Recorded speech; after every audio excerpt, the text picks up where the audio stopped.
el agua es fundamental, sabemos, para el futuro, pero ¿con qué escenario nos encontramos cuando pensamos en gestión sostenible, en garantizar disponibilidad?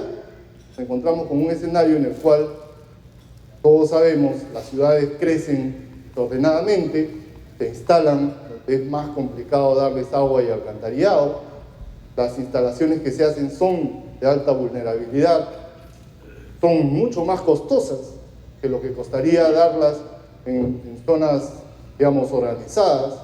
Es más, darle agua y alcantarillado en esas zonas es incluso mucho más caro que las casas que tienen estas personas, con lo cual deberíamos de pensar que en vez de llevarles el agua ahí, mudar a todos, porque en verdad es más caro de lo que cuestan las viviendas. Entonces, ¿qué estamos pensando nosotros para, efectivamente, cómo garantizamos esto? ¿Con qué más nos encontramos? Los operadores, reguladores, todos los que nos abastecemos de agua, tenemos el problema de deforestación, de tala ilegal, de minería ilegal, y esto lo que hace es que en el futuro tengamos problemas con avenidas, huaicos, derrumbes, y esto significa para los operadores daño a la infraestructura, mayor turbiedad en las plantas de tratamiento de agua potable, ¿no? Además, tenemos los impactos del cambio climático, los desastres naturales, las inundaciones. Estas son fotos, ¿verdad?, de situaciones que han ocurrido en el Perú. La primera es en el Cusco, y eso lleva, ahí ustedes pueden ver, una tubería que se va con el agua. Nos faltaba más y hemos visto cómo Gonzalo nos ha contado los problemas que traen las sequías. La sequía en California es el mejor ejemplo, digamos, de todos los impactos de una sequía. Y eso trae desabastecimiento y, es fundamental, o más peligroso aún, competencia por el recurso. Todos necesitan agua para vivir, para sus industrias, para la minería, para la agricultura. El caso más grave, creo que tenemos en la actualidad, es el de Ica. Algo se mencionó en el CADE. Entonces, ¿cómo es que las EPS se enfrentan a esto? ¿Cuáles son los problemas que tienen permanentemente?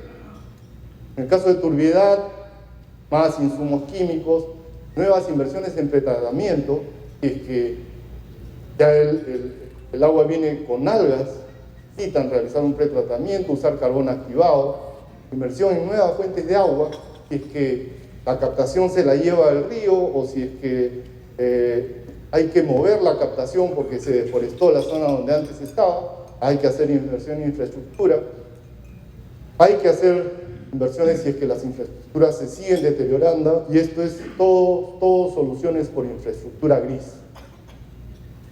Pero nosotros hemos encontrado también que esto finalmente nos lleva a una baja calidad, imposibilidad de prestar el servicio, y recordemos cuál es el objetivo. El objetivo es garantizar la disponibilidad y gestión sostenible del agua. Tenemos que recordarlo porque eso es algo que nos compete a todos nosotros. Pero para garantizar esto, ¿qué es lo que tenemos que hacer? ¿Solamente construir infraestructura gris? Hay muchas cosas por aquí. Nosotros en el Perú estamos haciendo algunas pequeñas cosas y eso es lo que trata esta presentación. Hemos encontrado efectivamente una relación directa en que conservar infraestructura vegetal ayuda a la regulación hídrica, conservar los bosques permite efectivamente que no haya tanta turbiedad, y acá hay unos gráficos de, ustedes ya van a tener que hacer un acto de fe acá, efectivamente cuando se incrementa la deforestación, se incrementa la turbiedad. Ustedes pueden ver acá que la franja amarilla se ha movido hacia una mayor turbiedad. Estos registros son de Luis Acosta de SUNASA. Eso está comprobado. Lo mismo hemos comprobado en la zona de Moyobamba, y que teníamos que actuar respecto de esta evidencia, ¿no? Y uno de los aspectos que hemos puesto en marcha ha sido los mecanismos de retribución por servicios ecosistémicos, que muchos de ustedes felizmente ya conocen. Hemos puesto en marcha un fondo para la prevención de riesgos de desastres y adaptación al cambio climático. Ahora estamos trabajando una metodología para las aguas subterráneas y Finalmente, y no menos importante, vamos a ver una nueva cultura del agua. En cuanto a los mecanismos de retribución, en el año 2012, como mencionó el ministro, SUNAS impulsó y promovió la inclusión en una ley que era para modernizar los servicios de saneamiento. Solamente impulsamos ahí un artículo en el cual nos permitan a nosotros incluir en nuestras tarifas, en las tarifas que dicta la SUNAS, un porcentaje destinados a los mecanismos de retribución por servicios ecosistémicos. Se estableció algo muy simple, que SUNAS, en coordinación con las EPS, debe incluir en la tarifa mecanismos de compensación ambiental. En ese momento, lo de mecanismo de retribución por servicios ecosistémicos todavía no estaba definido, digamos, como un término aceptado en el Perú. Se hablaba de pago por servicios ambientales, se hablaba de compensación ambiental, se incluyó el término compensación ambiental que después, digamos, fue ajustado, ¿no? Esto hizo que nosotros, como SUNAS, un deber nuestro, tal como está en la norma, lo adoptáramos como una política pública, ¿no? Y una política pública puesta en marcha. Creo que eso es algo importante que ha sucedido en estos años. ¿Y de dónde derivó esta iniciativa, esta inquietud para nosotros para incluir un mecanismo de retribución por servicios ecosistémicos en la tarifa? Básicamente de un caso que se nos presentó. Está Constantino Sayo acá, vino la comunidad de Piuray Corimarca a nuestras oficinas, vino Sedacusco, ellos tenían un conflicto. Sedacusco quería seguir explotando la laguna de Piuray, los comuneros de Piuray Corimarca no querían que sigan explotando la laguna sin que haya un pago por eso. ¿Cómo se arregló el conflicto? Bueno, nosotros dijimos, ¿qué les parece si es que nosotros establecemos una tarifa que vaya a algunos proyectos que beneficien a la comunidad de Piuray Corimarca? Eso sí, claro, Sedacusco decía, pero yo ¿cómo voy a pagar para que esto suceda si es que después la Contraloría y todos los obstáculos que siempre suelen poner, ¿no? Bueno, lo que dijimos es, ¿qué te interesa a ti? Bueno, lo que está sucediendo en esta laguna es que la comunidad está contaminando fosfatos y nitratos la laguna. Nosotros queremos que eso se detenga. Entonces, ¿qué les parece si hacemos un proyecto por el cual vamos a fomentar la agricultura orgánica? Efectivamente se incluyó esto y así comenzaron las conversaciones para incluir por primera vez un mecanismo de retribución por servicios ecosistémicos, digamos, en esta zona de Piuray. Hace años lo habíamos hecho en Moyobamba, pero esto era como después de un largo paréntesis de 5 o 6 años, retomar los mecanismos, ¿no? Y efectivamente lo incluimos en la tarifa, pero además en ese momento, y para convencer a economistas también de la SUNAS, se hizo una comparación. Porque ¿qué había que hacer si es que efectivamente no se llegaba a un acuerdo? Si no se llegaba a un acuerdo, lo que se hubiera tenido que hacer es perforar pozos en la zona aledaña al río, extraer agua subterránea y bombear y rebombear el agua hasta una cota adecuada para brindar agua al 40% de la ciudad. La otra posibilidad era que la comunidad efectivamente autorizaba seguir explotando las aguas de la laguna, pero se seguía contaminando. Lo que tenía que hacer Sedacusco era invertir en una planta de tratamiento de agua potable. Realmente cogen el agua de la laguna y con la cloración se distribuye. Esa era la otra opción. En ambos casos, la opción de retribución por servicios ecosistémicos era económica y financieramente mejor para Sedacusco. Entonces la decisión, tanto desde el punto de vista ambiental, económico, ecológico y de beneficio para todos, y social incluso, para evitar el conflicto, tenía que ser establecer un mecanismo de retribución. Para nosotros, el caso Piuray, lo suelo contar bastante, es como nuestro pequeño Catskills, ¿no? El ejemplo ícono que demuestra que efectivamente esto no solo es beneficioso para las poblaciones, sino también es beneficioso para el propio prestador del servicio. Efectivamente, como les decía, se aplicaron dos incrementos de 4.8 el primer año y de 4.2 el segundo año, pero condicionado a algunas cosas, ¿no? Condicionado a un convenio entre la comunidad, el municipio de Chinchero, que también fue un actor, me he olvidado de mencionarlo, importante en ese momento para el acuerdo, y la empresa Sedacusco. Puso como otra condición que haya un acuerdo del directorio de Sedacusco para hacer un fideicomiso.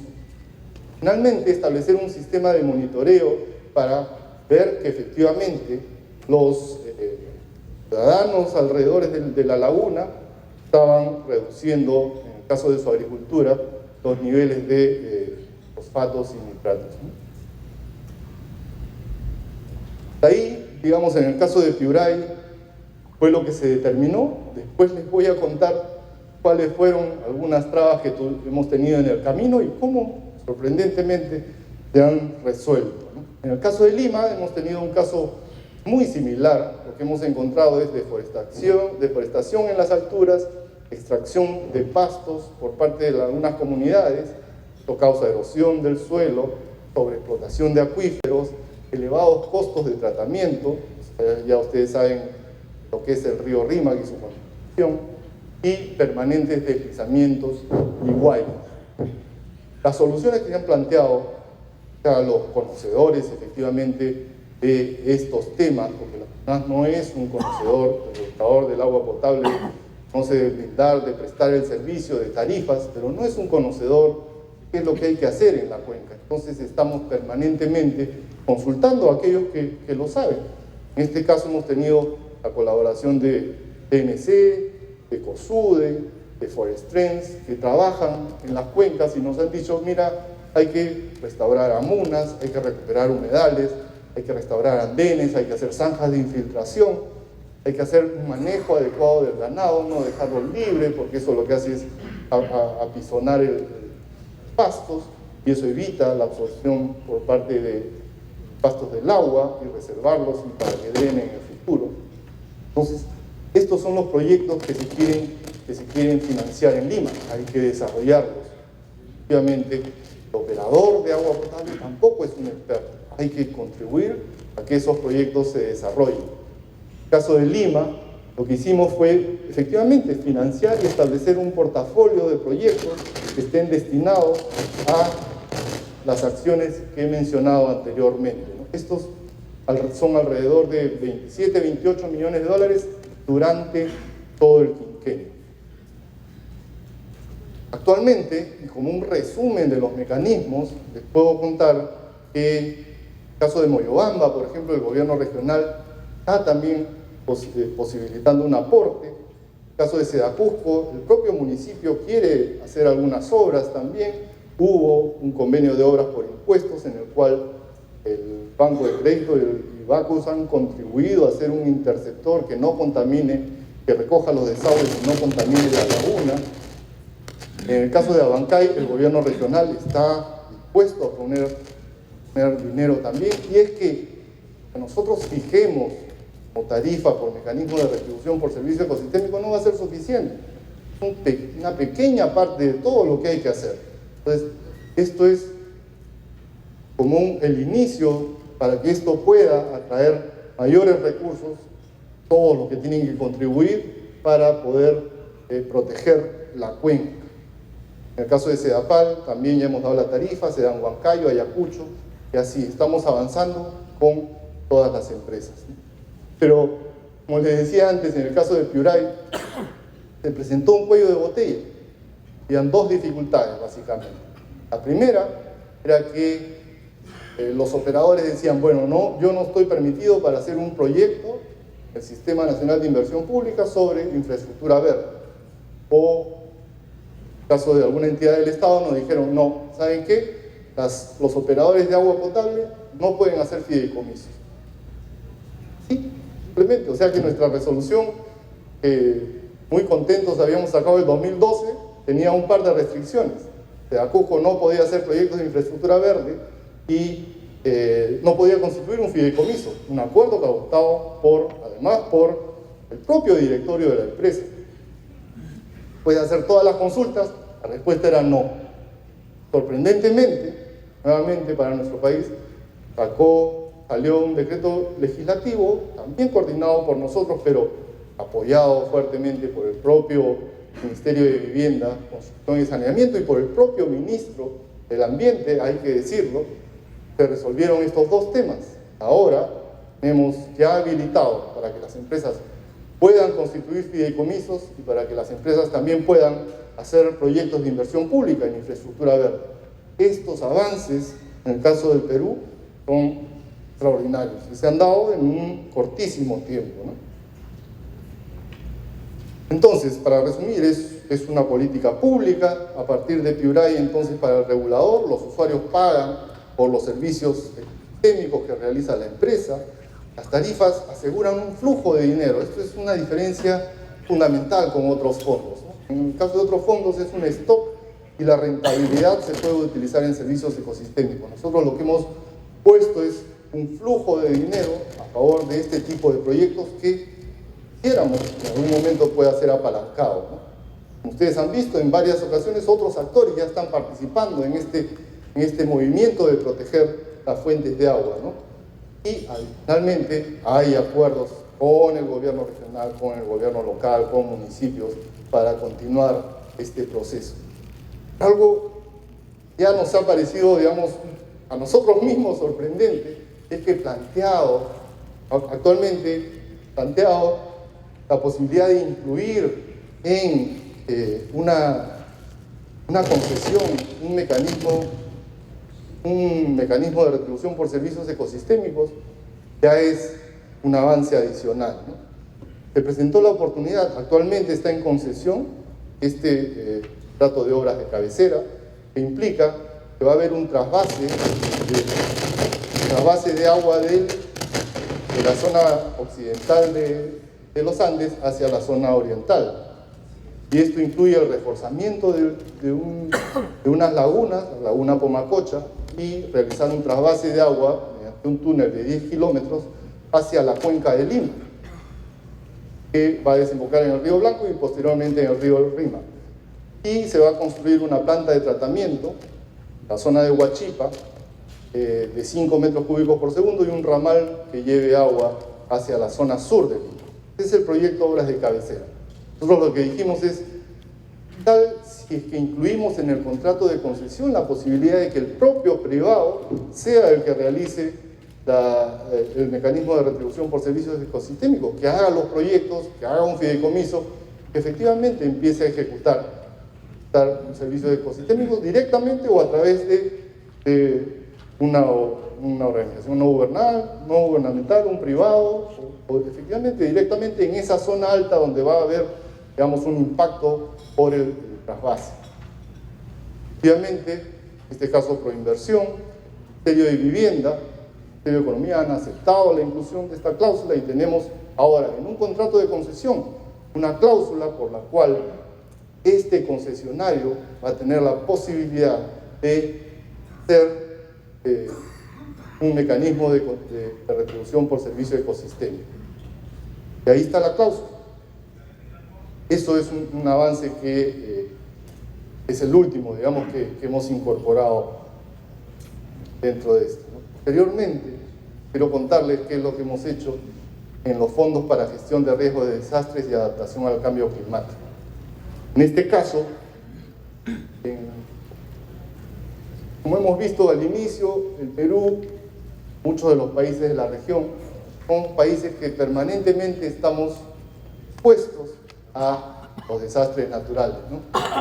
Los desastres naturales, la verdad que ya no son casos fortuitos o fuerza mayor, es algo a lo cual tenemos que estar preparados, porque permanentemente el país está sujeto a estos riesgos, ¿no? Entonces dijimos, bueno, ¿por qué no creamos un fondo también que esté destinado exclusivamente a prevenir los desastres naturales, los efectos del cambio climático? Y a partir del 2013 hemos incluido efectivamente este fondo en los estudios tarifarios, lo cual ahora las empresas, frente al fenómeno del Niño, tienen una pequeña reserva que que pueden utilizar para este caso, para el fenómeno del Niño. En el 2013 empezamos con 5 empresas, a 2014 ya teníamos 15 y actualmente 19 empresas tienen fondos de riesgo de desastre y adaptación al cambio climático. Claro, no es que nosotros creemos el fondo, ¿no? Tenemos también una función, tenemos que supervisar, pues. Supervisar que efectivamente está haciéndose el depósito a este fondo, supervisar que efectivamente las empresas utilicen el fondo basados en un plan de riesgo de desastres, plan de adaptación al cambio climático, y finalmente supervisar que el dinero se utilice en lo que está escrito en ese plan. Esa es, digamos, la acción posterior del supervisor y del regulador. ¿Qué más tenemos? Se acaba el tiempo. Finalmente, el agua subterránea. Esto es, digamos, la acción final que hemos tenido la posibilidad de trabajar. Ustedes saben que ha sido varias veces mencionado, y lo mencioné yo también, Lima es en un desierto, está en un desierto, y ese es el desierto, es una realidad. Tenemos casi 10 millones de habitantes y tenemos reservas de agua limitadas. Lima es Sudamérica la que menos reservas de agua tiene en relación a su población. Santiago, por ejemplo, tiene 900 millones de metros cúbicos hacenados. Ellos son solamente 6 millones de habitantes, ¿no? Tenemos cerca de 10 millones y no llegamos a 300. Entonces sí estamos muy vulnerables a cualquier efecto del cambio climático, a cualquier desastre natural, pero no somos conscientes de ello. Ustedes ven en la calle permanentemente el desperdicio, el robo de agua, ¿no? Es muy común. De hecho, ustedes nuevamente hacen un acto de fe. Si es que no se hubieran hecho otras bases, digamos, un gran déficit de agua, que es esa franja de un color medio indefinido, que supuestamente era naranja, pero tenemos ahí un gran déficit. Si es que no se hubieran hecho otras bases, solamente habrían de los ríos Rímac, Lurín y Chillón 6 metros cúbicos por segundo. Y digamos que los otros metros cúbicos por segundo sacarlos de las fuentes subterráneas. Ahí nosotros vimos la importancia de cambiar esta situación. Las aguas subterráneas son la reserva. Ya lo ha dicho Gonzalo, lo ha explicado muy bien, no solo en el Perú, sino en el mundo entero. Van a haber problemas y hay que cuidar las reservas. Entonces, SEDAPAL permanentemente está realizando inversiones, como la que les he mencionado antes. Obra de cabecera es hacer una reserva adicional de agua para Lima, traerla al estado de Cuenca. Entonces, tenemos que cuidar estas reservas de agua. Este es el histórico de extracción de agua subterránea. Ustedes pueden ver acá, 1997, ha sido el máximo de extracción de agua subterránea por parte de SEDAPAL, alrededor de 8 metros cúbicos por segundo. ¿Y esto por qué fue? Una grave sequía. ¿Pero qué sucedió en ese momento? Los niveles del acuífero se vieron afectados. SEDAPAL ha llegado a determinar unos cálculos que el nivel óptimo de extracción es de 6.5 metros cúbicos por segundo, que es la línea roja de abajo, ¿no es cierto? Y los niveles de extracción son los de la línea azul, tanto por parte de SEDAPAL como por los que son usuarios industriales. Entonces, sumado, esa es la línea azul, la extracción del agua subterránea en Lima. Entonces, estamos extrayendo por encima de un nivel óptimo. Tenemos que cuidar el acuífero y generar los incentivos para que este acuífero se conserve, ¿no? Entonces, nuevamente, nosotros hemos estado promoviendo, el ministro lo mencionó, Sergio Sacaba, efectivamente, ha tenido que haber un acuerdo muy difícil de lograr para que una competencia que era la Autoridad Nacional del Agua sea compartida, en el caso de las zonas urbanas, por la SUNAS, para fijar una tarifa diferente que solamente el canon paga por el recurso para el agua subterránea. Hay que generar los incentivos, y estos incentivos se generan, por un lado, por la tarifa. Entonces, ahora NAS, desde agosto del 2015, mediante el decreto legislativo que mencionó el ministro, 1185, ha sido autorizado a aprobar una metodología, primero, unos criterios técnicos económicos y un procedimiento para tarificar y monitorear la gestión de uso de aguas subterráneas. Y estamos autorizados también, a posterior a esa metodología, a aprobar la tarifa de aguas subterráneas. Y esta tarifa se va a utilizar para las cosas específicas que están ahí. Por ejemplo, ejecutar inversiones para conservar e incrementar la disponibilidad hídrica. Deben utilizarse para efectuar inversiones en sostenibilidad del acuífero y obviamente en monitorear y gestionar el acuífero. Entonces, hay ahí una obligación. ¿Cómo lo hemos visto nosotros a través de estos años? Lo que hemos visto es que inicialmente las empresas y el organismo regulador han estado confinados a lo que es la infraestructura solamente local, de la zona de captación hasta la planta de tratamiento de aguas residuales. Hemos estado trabajando ahí. Una segunda etapa, hemos ingresado también a ver la cuenca. Y como ya hemos visto, la disponibilidad de agua no depende solamente de la zona de captación en la Tarjea, ¿no? ¿De dónde está viniendo el agua aguas arriba y qué está pasando aguas arriba? Hemos entrado entonces a verificar la infraestructura verde, pero la gestión integral no basta con eso. La gestión integral de una cuenca tiene que ver también con el agua subterránea, sobre todo en el caso de Lima o en el caso de Ica, ¿no? En todos los casos el agua subterránea es crucial, ¿no? Hay casos que sí, efectivamente, el agua subterránea es crucial.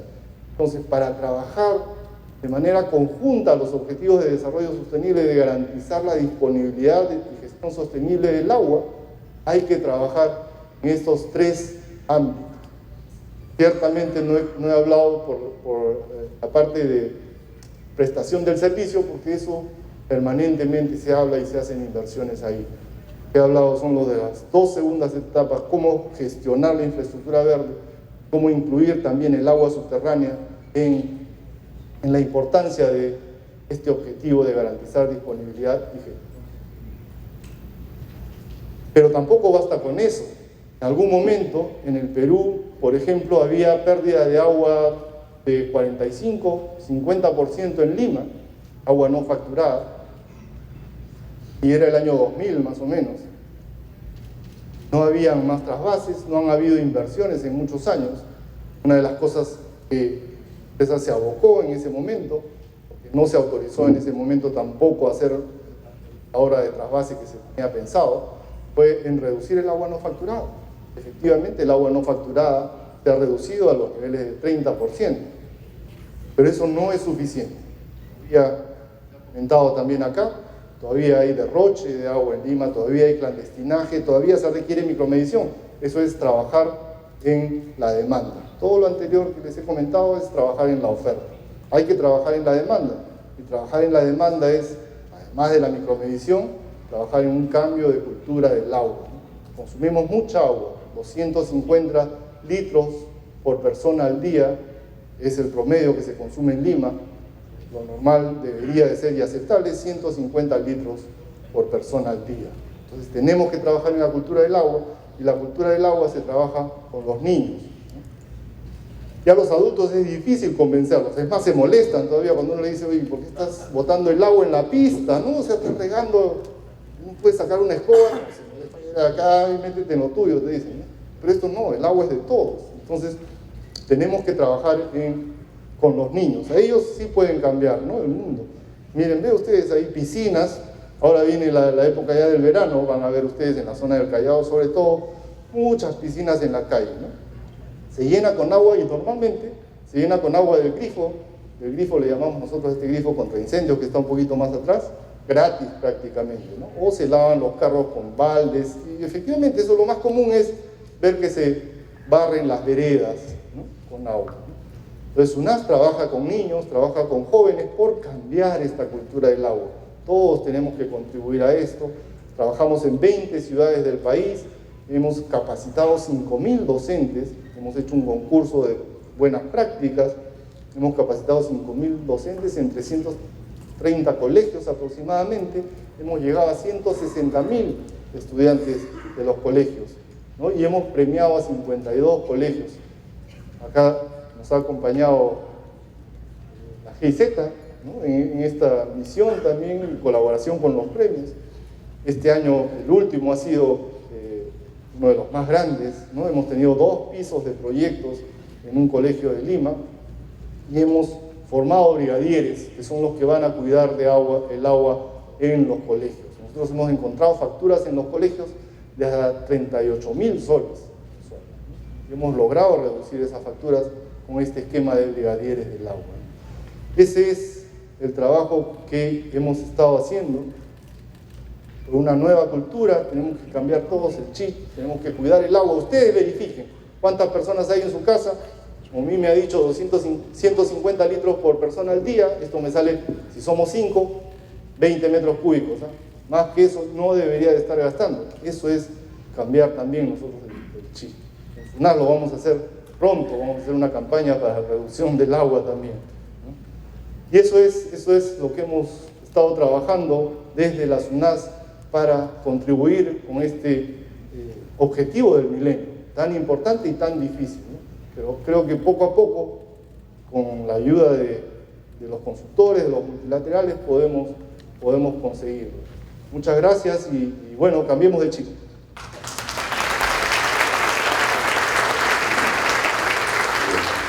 Buenos días. Vamos a cambiar el chip. Muy bien. Mi presentación del día de hoy es sobre la evolución del rol de las instituciones, los incentivos y la regulación de los servicios de agua y saneamiento en el contexto de los Objetivos de Desarrollo Sustentable. Quisiera agradecer, en primer lugar, a ADERASA y en especial a la SUNAS por haber invitado al Banco Mundial a participar de este evento.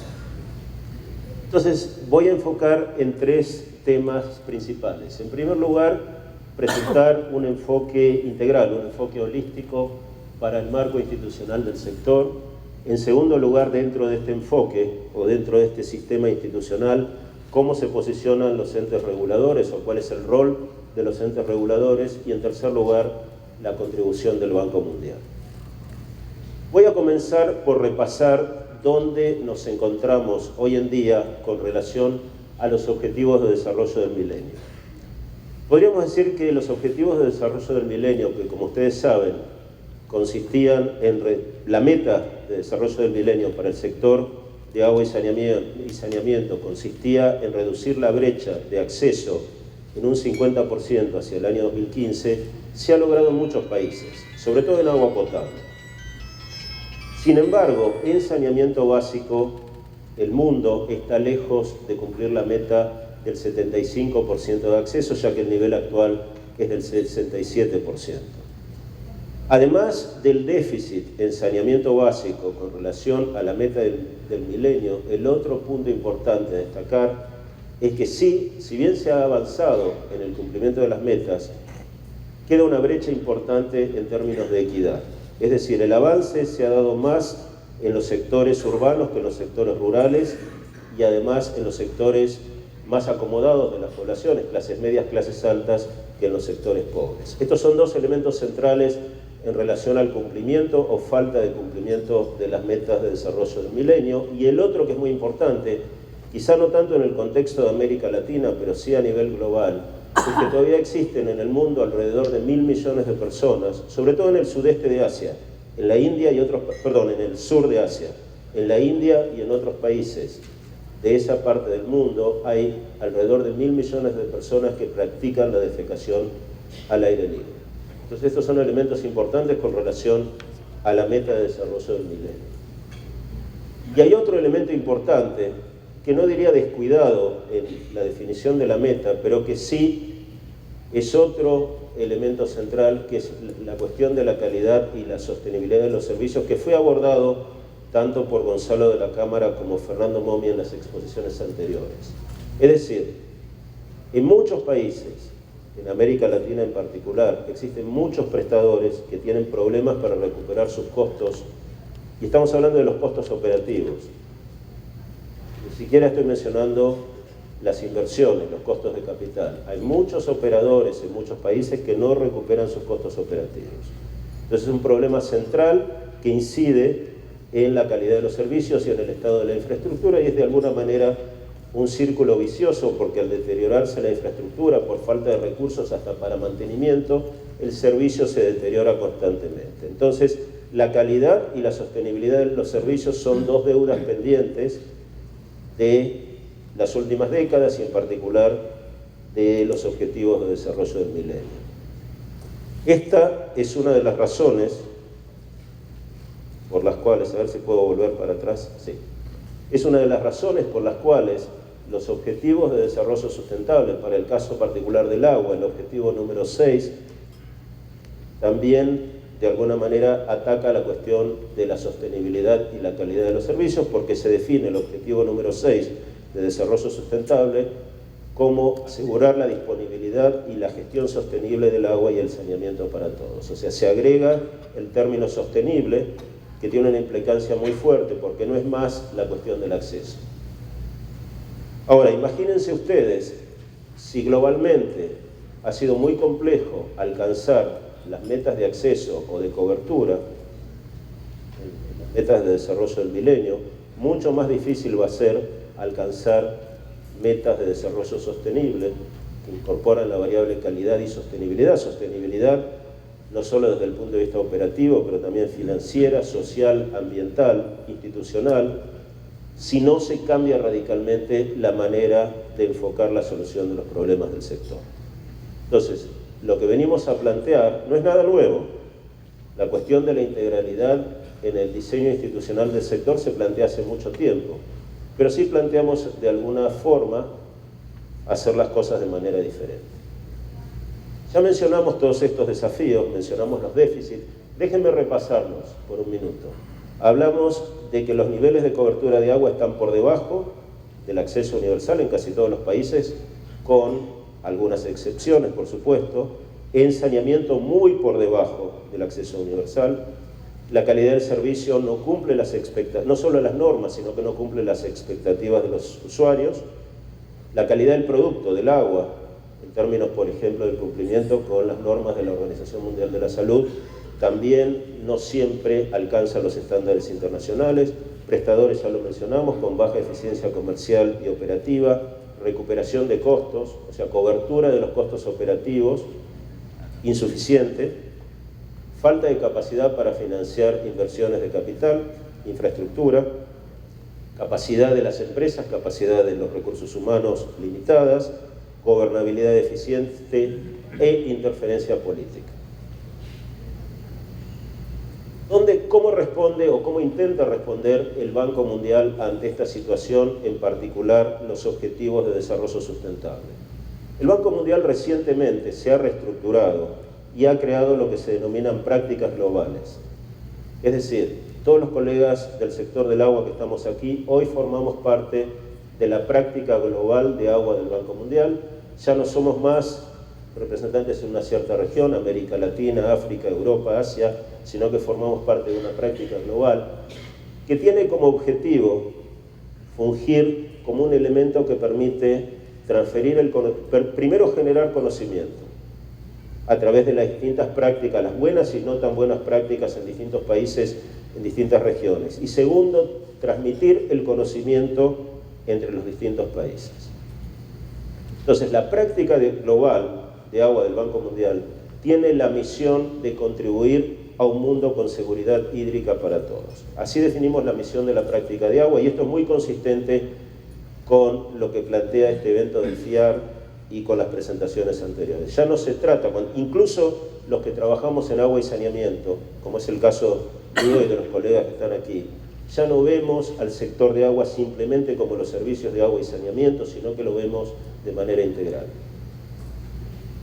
Además, planteamos tres ejes principales en esta nueva forma de atender los problemas del agua. En primer lugar, un enfoque integral, acceso universal abastecimiento de agua, saneamiento y servicios de riego, seguridad hídrica, tanto a nivel de las aguas superficiales, subterráneas y a la calidad del agua, que tiene mucho que ver con el tratamiento de las aguas residuales, la resiliencia al cambio climático y a los desastres naturales, por supuesto, pero también a otros elementos que inciden en los servicios, como por ejemplo la urbanización creciente, y posibilitar el desarrollo equitativo y sostenible. Este es un enfoque integral que va más allá de cada uno de los subsectores, como anteriormente veíamos al tema del agua. Nuestra organización y muchos países lo están estructurados por subsectores: agua potable y saneamiento, riego, manejo de los recursos hídricos, que muchas veces no se hablan entre sí. Nosotros estamos comenzando a poner a todos los profesionales del agua del Banco Mundial bajo una misma estructura para también nosotros poder enfocar de manera integral los proyectos en los cuales interviene el Banco Mundial. El segundo tema, que también fue tratado anteriormente, es no hablar más del sector del agua, sino que hablar de la agenda del agua. El sector del agua sí, existen organismos e instituciones que forman parte de un sector, pero la agenda del agua es mucho más abarcativa que el sector, porque tiene que ver con seguridad alimentaria, un tema central en muchos países del mundo, quizá no tan significativo en América Latina, pero sí en otros continentes, la cuestión de la seguridad alimentaria, pero también la seguridad energética, donde el agua tiene una contribución importante. El tema de la urbanización sostenible, es decir, las ciudades crecen, en muchos casos de manera desordenada. ¿Cómo responde el sector del agua al crecimiento urbano? Las cuestiones vinculadas al cambio climático. El cambio climático se transmite por el agua, pero también el agua es un elemento para crear resiliencia y adaptación al cambio climático, la salud pública, el medio ambiente, etc. Es decir, hablamos de la agenda del agua. Y finalmente, trabajar con cambios sostenibles, también de manera consistente con el objetivo de desarrollo sustentable, focalizando en cambios institucionales, en reformas institucionales, en fortalecer las instituciones. En este contexto, el Banco Mundial ha creado lo que se denomina Grupo de Soluciones Globales, es decir, se han creado varios grupos de soluciones globales en la práctica del agua. Uno tiene que ver con seguridad hídrica, otro tiene que ver con economía y pobreza, economía del agua y pobreza, otro tiene que ver con agua para uso agrícola, y otro grupo de soluciones globales es sobre la mejora de los servicios de agua potable y saneamiento. Y en este grupo de soluciones globales estamos trabajando el tema de políticas sectoriales, de regulación y de instituciones. Se han identificado 8 desafíos globales, luego de un trabajo de consulta muy fuerte dentro del Banco Mundial y con clientes del Banco Mundial. Se han identificado 8 temas en los cuales la práctica de agua del Banco Mundial va a focalizar en términos de conocimiento, pero también en intervenciones, tanto desde el punto de vista de trabajo analítico como crediticias, que son los siguientes temas. Financiamiento del acceso universal. Está muy bien hablar del acceso universal y de la meta de cobertura universal. ¿Cómo se va a lograr? ¿De dónde van a salir los recursos? Vamos a trabajar en esta línea de manera muy importante. Asociaciones público-privadas para el logro de resultados. Mucho se ha hecho durante los últimos 30 años. ¿Qué aprendemos y cómo se pueden utilizar estas asociaciones público-privadas para lograr los resultados planteados por el Objetivo de Desarrollo Sustentable? Mejora de la resiliencia en los servicios de agua y saneamiento. ¿Cómo se preparan las empresas que prestan los servicios, las instituciones, para enfrentar al cambio climático, y cómo contribuyen además estos prestadores al tema de la resiliencia y la adaptación? Respuesta a los procesos de urbanización acelerada. En América Latina y en muchos continentes nos encontramos con que los prestadores y los reguladores no pueden seguir el ritmo de crecimiento de las ciudades. Las ciudades crecen, crecen y crecen. La respuesta que nos encontramos en muchos prestadores, reguladores y gobiernos es, bueno, hay que limitar el crecimiento, ¿no? Pero aquí el planteo es qué se puede hacer entendiendo que las ciudades van a seguir creciendo de esa manera. El mundo se está urbanizando, y cómo se prepara el sector para responder a este desafío. Y además, las nuevas zonas urbanas que se crean de manera desordenada albergan a los sectores pobres de la población, a los cuales hay que darles servicios y a los cuales todos los países se han comprometido de una manera u otra a resolver los problemas de pobreza. Por lo tanto, el acceso al agua y el saneamiento es una manera de mitigar esos problemas. Logro del acceso universal y sostenible al saneamiento. Fíjense que no ponemos agua potable. De manera expresa, los esfuerzos del Banco Mundial en términos de desarrollo de trabajos analíticos y de conocimiento van a focalizar más en el tema del saneamiento sostenible que en el tema del agua potable, porque entendemos que se ha avanzado bastante en esto. El punto 6, sobre el que voy a profundizar, es sobre políticas, instituciones e incentivos para mejorar el desempeño del sector. 7, desarrollo de prestadores de servicios sostenibles, es decir, las utilities. Y 8, incremento del acceso y sostenibilidad en el área rural. Me voy a focalizar entonces en el pilar o en el desafío número 6, que es sobre instituciones, incentivos y regulación.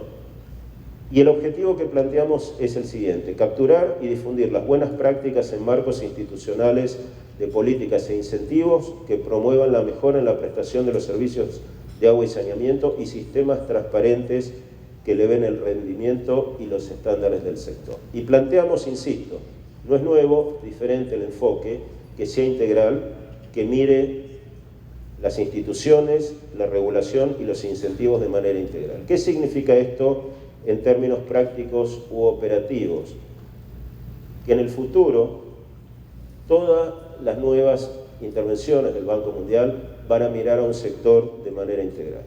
Y si bien el pedido, la solicitud de un país o el acuerdo entre el país y el Banco Mundial puede ser para financiar, por ejemplo, una planta de tratamiento de aguas residuales, el tema se va a tocar, el tema institucional y el tema de los incentivos y el tema regulatorio se van a incorporar en el análisis del proyecto. Y se van a incorporar en el diálogo con el país, porque si esto no se ataca y no se discute, el objetivo de desarrollo sustentable, que no es solo la inversión, sino que es que la inversión o que la infraestructura sea sostenible, no se va a lograr. Sistemas regulatorios. Voy a hacer un repaso muy breve, porque sobre esto se va a estar hablando hoy y mañana en profundidad, y no es mi intención hablar sobre regulación. Pero sin embargo quiero poner la regulación y los sistemas regulatorios en el contexto más amplio de las instituciones y los incentivos. Sabemos que el diseño clásico de muchos reguladores en América Latina y fuera de América Latina se ha basado en una concepción ortodoxa de modelo de regulación económica. Muchos reguladores se han inspirado, muchos diseños regulatorios se han inspirado en los diseños regulatorios de países anglosajones, sobre todo el Reino Unido y los Estados Unidos, en el cual la regulación económica, distintos mecanismos de regulación económica, es el elemento central del diseño institucional del regulador. Sin embargo, en ciertos contextos, y lo vimos en la presentación anterior del doctor Momi sobre las UNAS, los reguladores van más allá, y lo vemos en muchos reguladores de América Latina, más allá de la regulación económica. Regulan calidad de servicios, están regulando servicios ambientales, están regulando realmente. Doctor Momi, me impresionó su conocimiento sobre ecosistemas y protección de la cuenca hídrica, pero esto demuestra que los reguladores muchas veces por diseño o por actuación o por necesidad se expanden por fuera del mandato original. No quiero decir que el mandato legal, pero la concepción original de regulación económica. Y el otro tema importante a destacar, que más allá del diseño del regulador, si es concebido estrictamente como un regulador económico, más calidad del servicio, más inversiones, etc., es el marco político, institucional, jurídico en el cual actúa un regulador.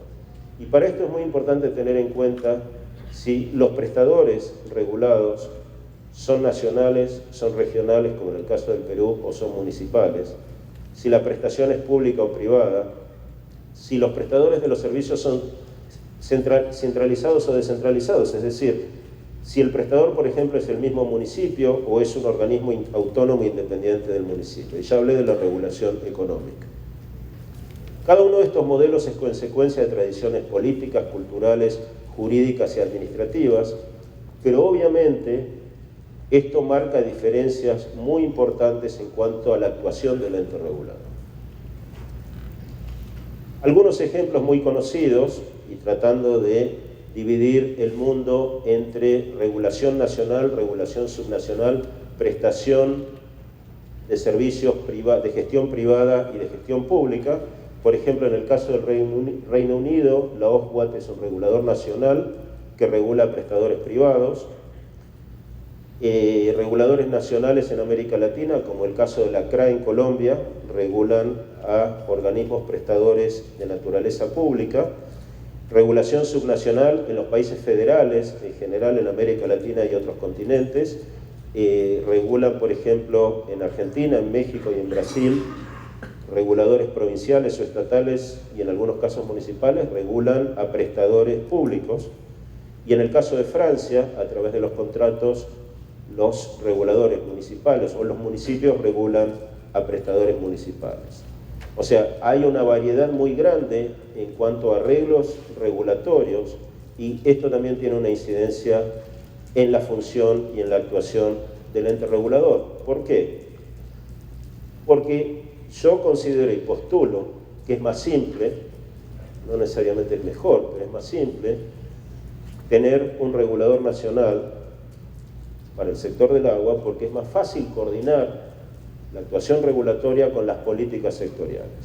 Cuando la regulación es subnacional, cuando los entes reguladores son provinciales, estatales e incluso municipales, y hay un Estado nacional que financia al sector, la coordinación no es tan simple, ¿no? Entonces este también es un elemento a tener en cuenta cuando se establecen los diseños institucionales para todo un sector. Y todo un sector obviamente es mucho más que las instituciones del gobierno nacional. Nuevamente, el doctor Momi planteaba cómo se expande el rol de la SUNAS desde una regulación económica y de calidad del servicio y de fiscalización hacia áreas que en forma clásica o quizá originalmente en el diseño de la SUNAS lo desconozco, pero probablemente no estuvieran contempladas, como intervenir en las cuestiones de los ecosistemas que son la fuente de agua para alguna de las EPS reguladas por la SUNAS. Bueno, tenemos reguladores que se expanden a cuestiones vinculadas al financiamiento, a cuestiones vinculadas a la gobernabilidad, tanto propia o del sector como de los prestadores.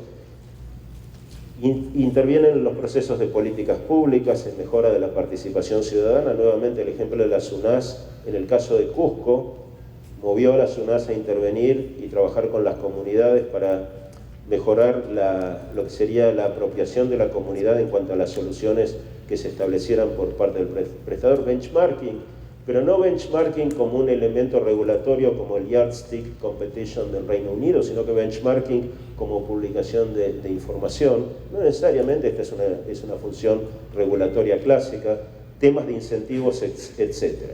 Entonces, muchos reguladores por diseño o por práctica se expanden más allá de su diseño clásico. Y entonces, la pregunta que tenemos que formularnos cuando trabajamos en la regulación o en el diseño de un regulador es cómo se complementan estos elementos regulatorios y el rol del regulador y sus funciones regulatorias, su actuación y la medición de su desempeño con el marco institucional. Están definidos claramente los roles y responsabilidades de los distintos actores. Es el regulador el que tiene que regular la utilización del ecosistema que surte de agua una determinada ciudad.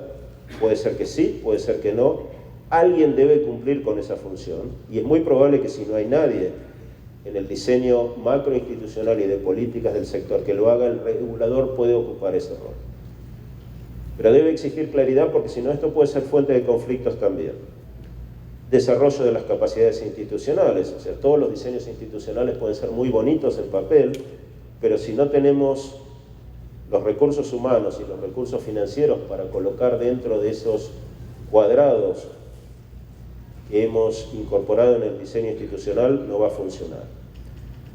El tema de los incentivos, que está muy vinculado al desarrollo institucional y las políticas. Muchos entes reguladores trabajan en el establecimiento de políticas y algunos también determinan políticas de subsidios. Pero puede funcionar esto cuando en realidad debería ser otro organismo el que establece cuáles deberían ser las políticas de subsidios en un país. Se debe subsidiar el acceso al agua potable? Esto es una pregunta que me hago y les hago. ¿Se debe subsidiar el acceso al agua potable? ¿Se debe subsidiar el acceso al alcantarillado o al saneamiento? ¿Se debe subsidiar las plantas de tratamiento? ¿Se debe subsidiar la operación de ciertas áreas de servicio? ¿Se debe subsidiar las comunidades rurales? ¿Se debe subsidiar los sectores periurbanos? Estas son políticas centrales para los sectores de agua que están por fuera del rol de los entes reguladores, pero que inciden en la función del regulador. Muchas veces los entes reguladores se ven obligados a tomar decisiones porque tienen que fijar tarifas, pero al fijar tarifas están tomando decisiones de política. Porque uno debería preguntarse por qué en la ciudad A se subsidia, por ejemplo, con un 20%, se subsidia, digamos, la inversión, o hay un subsidio cruzado de los sectores centrales a los sectores periféricos, y en la ciudad vecina esto no tiene la misma estructura. Estas son preguntas que corresponden formular a quien tiene a su cargo las políticas sectoriales y a quien tiene a su cargo el financiamiento. Y la cuestión de la política o la economía política también es central, es decir, hablamos de la regulación, hablamos de los marcos institucionales, de los incentivos y la política. Nuevamente, los diseños regulatorios clásicos u ortodoxos se hacían tratando de blindar la regulación de la interferencia política. Hemos visto que esto es prácticamente inevitable. Y América Latina y casi todos los países son un muy buen ejemplo de que la actuación política existe en o influye las decisiones regulatorias. No me compete a mí juzgar si esto es bueno o es malo. Esta es la realidad. Y entonces creo que es bueno pensar en cómo los diseños regulatorios incorporan ese dato de la realidad. La política existe y va a seguir existiendo en la toma de decisiones, y no solo en América Latina, uno lo ve también, seguramente cuando escuchemos las exposiciones del Reino Unido, cómo en distinta manera y en distinto nivel el gobierno del Reino Unido ha tomado decisiones que inciden en la actuación regulatoria. Qué subsidiar, cómo financiar ciertas inversiones, etc. Pasa en todos lados.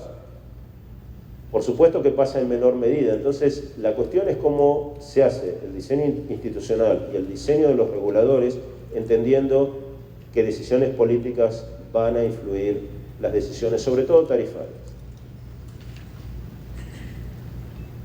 Hay distintas maneras. Por ejemplo, algunos sostienen que la regulación por contrato permite incorporar el rol de la política porque, digamos, los contratos fijan compromisos de largo plazo, pero también fijan los mecanismos para compensar si se cambian los compromisos. Entonces, esta es una forma de contener la incidencia política en el diseño institucional de la regulación.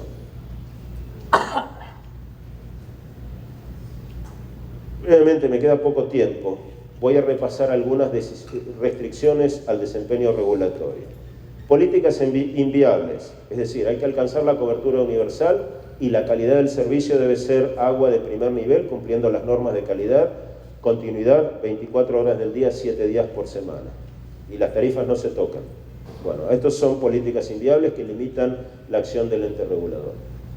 Es lo mismo, de alguna manera, la falta de objetivos, metas y plazos claros, y la falta de información adecuada que incide en la falta de claridad de los objetivos o de alguna manera impide lograr los objetivos adecuados. Es decir, si se parte de una información que no es confiable, se asume que el estado de los sistemas es de primer nivel y se fijan metas de cobertura o metas de calidad que no se pueden lograr porque la infraestructura estaba en una situación mucho más endeble que la prevista originalmente. Entonces, la falta de información es un elemento central.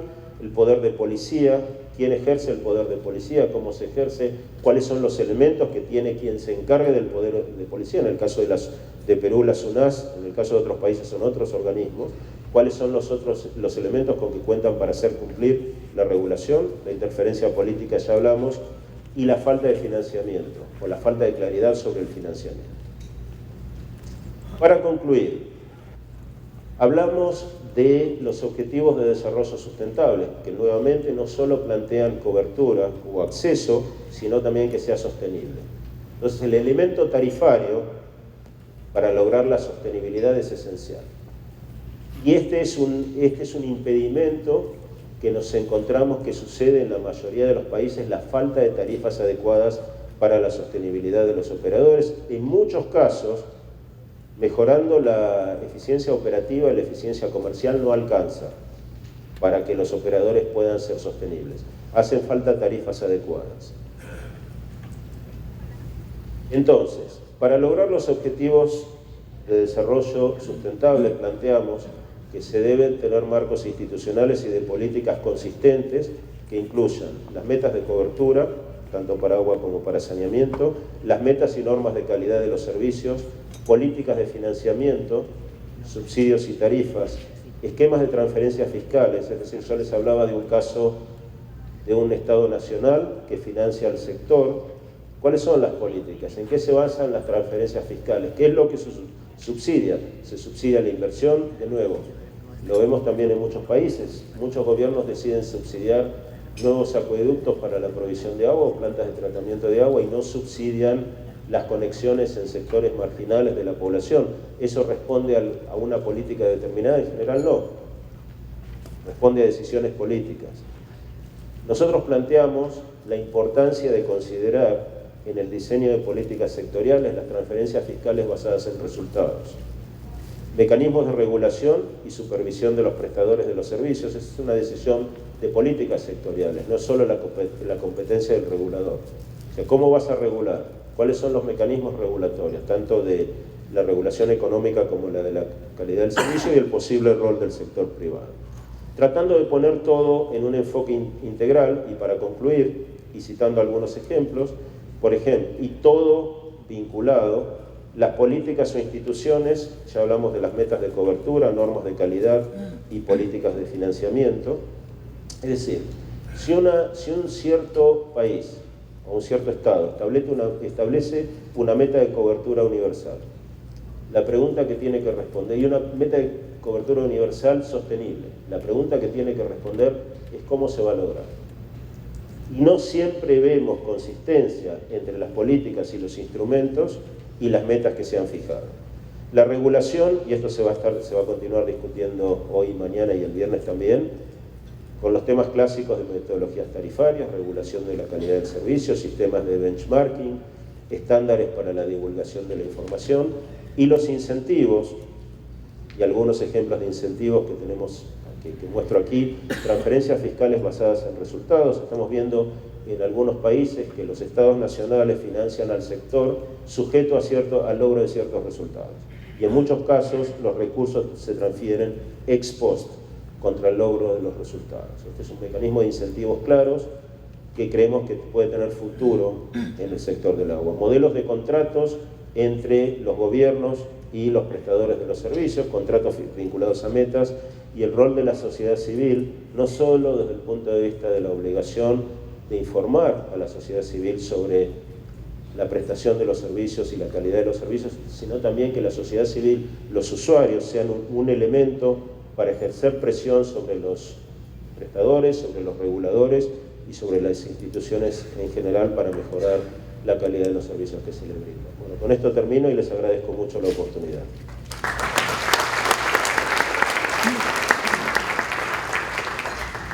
Muchas gracias, Gustavo, por tu presentación. Vamos a pasar al panel, que va a tener 2 etapas. En la primera etapa del panel vamos a tener a nuestros 3 distinguidos invitados, con la conducción de Luis Alberto González, de TNC Perú, a quien invito para que se vaya acercando. Voy a nombrar a los 3 panelistas. Va a estar Máximo Jata Sadoca, el jefe de asesores de Lana. Por favor, bienvenido, Máximo. Carlos Herrera, intendente de agua de Arecep de Costa Rica. Carlos, bienvenido, por favor, si te puedes acercar. Jean Gabriel Dus, si me perdona Jean Gabriel, director de cooperación suiza de COSUDE.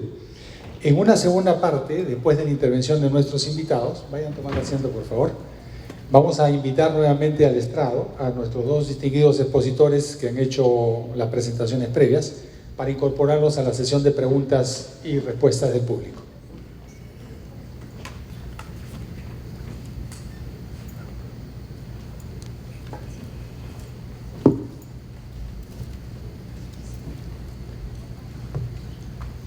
Bueno, muchas gracias, Alberto. Buena suerte con el panel. Bienvenidos. Muchas gracias, Antonio. Muchas gracias a ustedes. Tarde. Tengo este honor de conducir este juego de las dos brillantes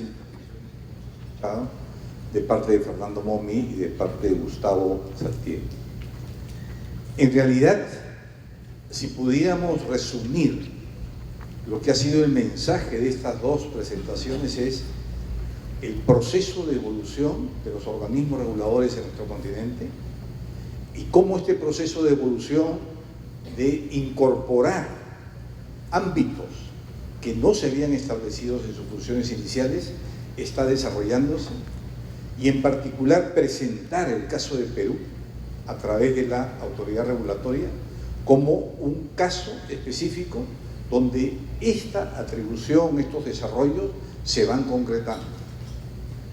Hemos escuchado de parte de don Fernando Momi el marco legal nuevo, lo crucial que ha sido la ley de modernización de los servicios de agua y saneamiento, y a partir de ahí cómo se han precipitado otro conjunto de cambios, impulsados, empujados, liderados, en este caso específicamente por la SUNAS. Y la exposición de Gustavo, con la enorme ventaja de provenir del Banco Mundial, una plataforma mundial precisamente, nos ha presentado este asunto de la regulación y su desarrollo, cómo ocurre a escala internacional y específicamente en el caso de América Latina, y cómo se tienen que lidiar con políticas, incentivos e instituciones como él ha mencionado. Creo que este marco que hemos escuchado en estas dos exposiciones ofrece una rica oportunidad para debatir lo que son estas nuevas funciones de los organismos reguladores en nuestro continente, a partir de la experiencia peruana en este caso, pero también los desafíos a los cuales se enfrentan, ¿no? Si se pudiera reducir o si se pudiera concentrar, digamos, la definición de la labor de un organismo regulador como la SUNAS en Perú, ha incorporado en toda su labor el enfoque de los servicios ecosistémicos al agua. Solamente este elemento no solamente es crucial desde el punto de vista de nuevos ámbitos que se incorporan a su autoridad, sino que también, y esto es algo que de repente pudiéramos conversar con los miembros del panel, cómo se incorporan a nuevos actores. Es decir, cómo a este marco conceptual nuevo es absolutamente indispensable lo que mencionó Hugo Contreras, una acción colectiva entre todos y cada uno de los actores que forman parte de la problemática del agua. Sin más, entonces vamos a empezar con el primer panelista. Discúlpeme ver acá mi programita. El primero es el ingeniero Máximo Ata. El ingeniero Máximo Ata es de la Autoridad Nacional del Agua. No nos acompaña ahora don Juan Carlos Sevilla, que es su jefe. Él es el jefe del gabinete de asesores de la Autoridad Nacional del Agua. Así que, Máximo, tienes un máximo de 8 minutos para tu presentación. Sí, muy buenos días o buenas tardes. En primer lugar, el saludo y la disculpa del ingeniero Juan Carlos Sevilla, jefe de la ANA. Ustedes saben que estamos en los umbrales de la presentación o la presencia del fenómeno del Niño, y estamos exactamente en una etapa de prevención, así que está en estos momentos pues ocupado en ese tema. Quiero agradecer a el doctor Fernando Momi, que es el presidente del Consejo Directivo de SUNAS, bueno, a SUNAS en general y a los organizadores de este importante evento.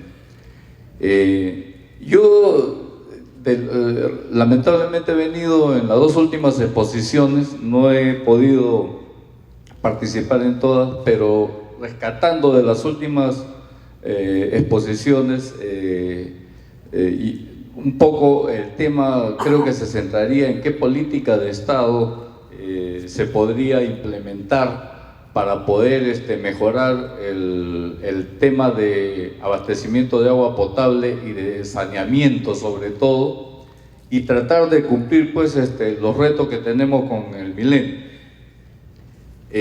Yo ahí formularía o me centraría en 4 temas principales, ¿no? Un primer tema que siempre se ha hablado es, me parece, hacer una buena política de desarrollo territorial. Eso tiene que estar alineado con la disponibilidad de recursos hídricos en las cuencas hidrográficas y utilizar de mejor forma todos los recursos naturales que existen en cada una de esas cuencas. Como ejemplo, Lima, como ya se ha manifestado, tiene 10 millones de habitantes y a la tasa de crecimiento poblacional que tiene, en un futuro muy cercano, vamos a tener grandes problemas de abastecer agua potable a nuestra población. Entonces, también se habla de que en nuestro país, ¿no?, el 80% de la disponibilidad de agua se encuentra en la cuenca del Atlántico y el 20% está en la cuenca del Pacífico. Sin embargo, la tasa de uso de agua, tanto por la población como por los sectores productivos, es al revés. Aquí en la vertiente del Pacífico tenemos casi el 80% y el 20% de uso de agua está en el Atlántico. Es una paradoja, ¿no?, que nosotros tratamos de resolver. Entonces, yo creo que una primera política es establecer una serie de incentivos para orientar el desarrollo territorial y el desarrollo, y por consiguiente, en razón directa con el desarrollo de las poblaciones, ¿no?, hacia las zonas donde hay mayor disponibilidad de agua. Eso creo que sería, digamos, una primera política. Una segunda política que me parece importante es desregularizar la normatividad respecto a la accesibilidad del agua potable, ¿no? De acuerdo a nuestra Constitución, de acuerdo a nuestra Ley de Recursos Hídricos y a su reglamento, dentro de la prioridad de los usos, la accesibilidad al agua poblacional está en uno de los primeros lugares, después vienen los otros usos. Entonces, siendo eso así, yo creo que debiéramos nosotros revisar bien la normatividad vigente en materia de abastecimiento de agua potable para facilitar tanto los estudios como la ejecución de obras en materia de agua potable y de tratamiento de las aguas servidas. Por ejemplo, no me parecería a mí, es una sugerencia, con cargo a que lo revisen los especialistas del Ministerio de Economía y Finanzas, ¿por qué limitar con el SNIP, digamos, la formulación de estudios o la ejecución de obras de servicio de agua potable y de saneamiento, ¿no? Eso habría que ver, entre otras cosas. Un tercer tema que me parece también importante es que hay que privilegiar el uso de aguas subterráneos exclusivamente para el uso de agua potable, ¿no? En términos económicos, como ustedes saben, a mi modo de ver, es mucho más económico utilizar el agua subterránea para abastecimiento de las zonas urbanas, para agua potable, que para otras actividades productivas. Claro, salvo que hay raras excepciones, como el caso, por ejemplo, de Tacna o de Moquegua, en donde los acuíferos están asentados en zonas donde tienen elementos altamente contaminantes como boro, arsénico, etc. O en Pucallpa, en donde el contenido del agua subterránea está depositado en acuíferos que tienen alto contenido de fierro. Pero en general yo creo que debiera privilegiarse el uso de agua subterránea más para agua potable y abastecimiento de las zonas urbanas. Y bueno, finalmente yo diría que ya en el tema del uso mismo, ¿no? El abastecimiento de agua potable no es lo único, o sea, no es el principal problema. Yo diría que el mayor problema es el tratamiento de las aguas servidas después de que viene del uso de agua potable. Acordémonos que todos los cursos de agua, ¿no?, son un sistema integrado, que cuando se usa el agua en un punto alto, este va a caer de nuevo hacia la misma fuente y eso va a contaminar el acuífero y lo van a usar usuarios que están en áreas mucho más abajo. Entonces, ahí yo diría de que en el tema de tarifas habría que considerar participación del Estado a manera de subsidio, no exclusivamente en el tema de los tratamientos de las aguas servidas. Eso en general sería un poco mis propuestas. Si es que hay algún otro tema por ahí que podamos discutir, bueno, estoy a la orden acá para poder tratar esos temas. Muy bien, muchas gracias Máximo por tus recomendaciones y sugerencias concretas expresadas en esos 4 puntos que has mencionado. Vamos a escuchar ahora a continuación a don Carlos Herrera. Él es el intendente del agua de la ARECEP, que es el organismo regulador de Costa Rica. Adelante, Carlos. Bueno, de las exposiciones que hemos tenido, la principal conclusión que uno puede sacar es que el tema de la regulación del agua se nos ha vuelto mucho más complejo. Tenemos el problema de que ya el regulador no puede actuar independientemente del resto de otras instituciones que de una u otra forma tienen competencias también en las decisiones que tienen que ver con la gestión del recurso. De manera que es muy importante cómo estructurar un marco institucional que funcione adecuadamente y que permita que cada uno pueda tomar decisiones dentro de sus competencias, pero con una adecuada coordinación. Por otro lado, tenemos un usuario más exigente que quiere que el agua reúna condiciones adecuadas de calidad, que el servicio se preste de forma continua con ciertos estándares, y eso pues implica un costo para el operador, que a veces el mismo usuario no está muy dispuesto a reconocer.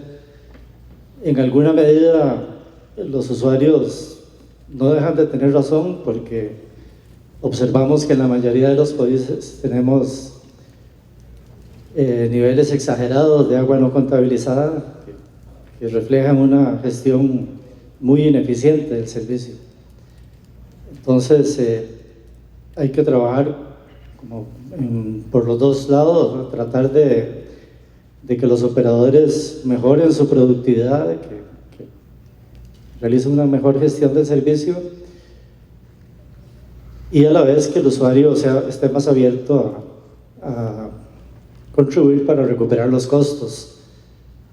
Y finalmente tenemos una nueva vertiente que no es tan nueva, pero que nos viene a complicar más el panorama, que son todos estos aspectos ambientales que se vienen dando cada vez con más intensidad y que nos obligan a pasar un poco de lo que hemos hablado por muchos años, de que hay que darle un valor al agua y que hay que reconocerlo, a realmente hacer efectivo eso en políticas concretas y concebir el servicio regulado no del tubo para adelante, sino desde las fuentes de suministro del recurso.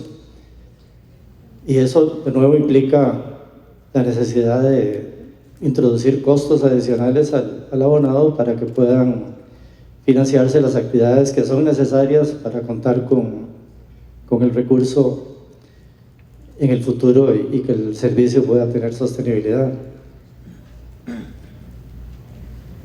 En esto no hay recetas, cada país tiene su